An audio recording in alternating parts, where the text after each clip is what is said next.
Shalom Bapak Ibu, Saudara-saudari yang terkasih dalam nama Tuhan Yesus.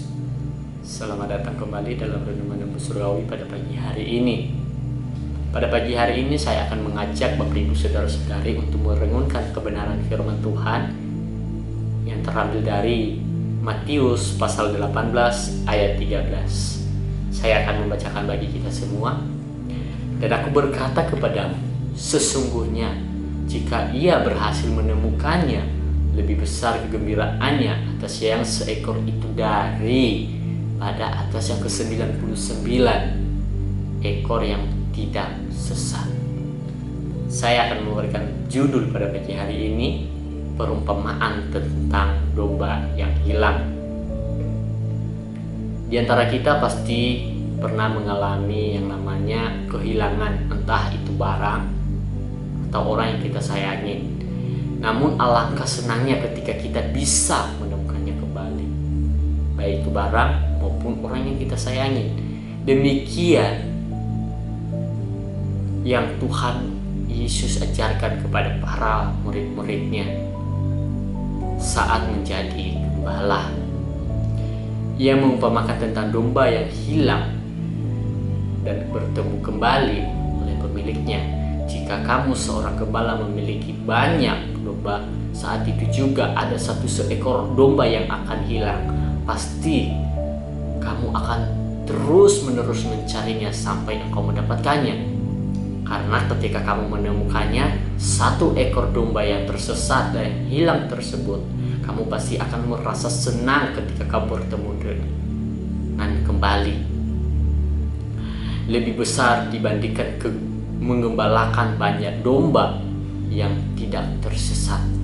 Dari situlah Tuhan Yesus menekankan poin penting tentang perumpamaan domba yang hilang, karena pemilik domba lebih bahagia ketika bisa menjumpai seekor domba yang tersesat atau yang hilang.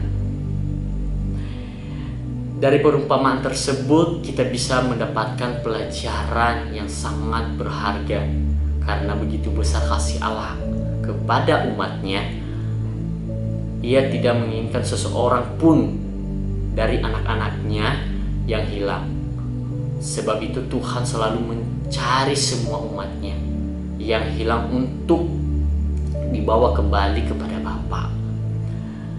Dalam cerita Alkitab, para murid bahkan binatang domba, melainkan hanya perumpamaan saja, bahwa mereka adalah seorang manusia yang berhak memberi teguran kepada sesamanya atau temannya saat sedang berbuat dosa, bahkan menyimpan jalan yang sudah ditetapkan oleh Allah.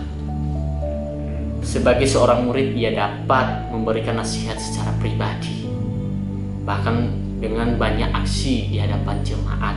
Hal itu bertujuan agar bisa mendapatkan saudaranya kembali kepada jalan yang sudah ditetapkan oleh Tuhan.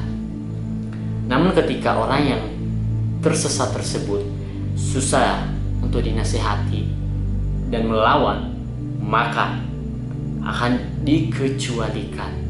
Matius pasal 18 ayat 15 sampai ke 17 mengatakan, dalam kitab tersebut Tuhan Yesus memberikan wewengan kepada semua murid untuk menentukan menerima atau tidaknya seorang yang hidup berjemaat bersama mereka pada waktu itu. Renungan pada pagi hari ini tentang kasih ini selalu mengajarkan begitu besar kasih Allah kepada setiap umatnya yang tersesat dan hilang. Di situ Tuhan Yesus menegaskan kepada kita semua bahwa Allah Bapa tidak akan membiarkan kita semua tersesat. Ia selalu mencari kita dan meluruskan jalan yang sedang kita tempuh. Demikian kita harus saling menegur ketika teman ada yang sedikit menyimpang untuk kembali ke jalan yang benar. Namun kita tidak boleh menghakiminya, melainkan selalu mengasihi orang semua. Demikian renungan pada pagi hari ini. Mari kita berdoa.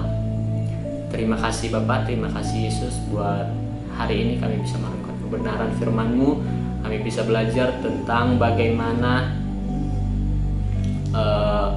perumpamaan tentang domba yang hilang. Kami juga mau terus belajar Tuhan, kiranya firman-Mu yang telah menguatkan kami kembali. Terima kasih Yesus, amin.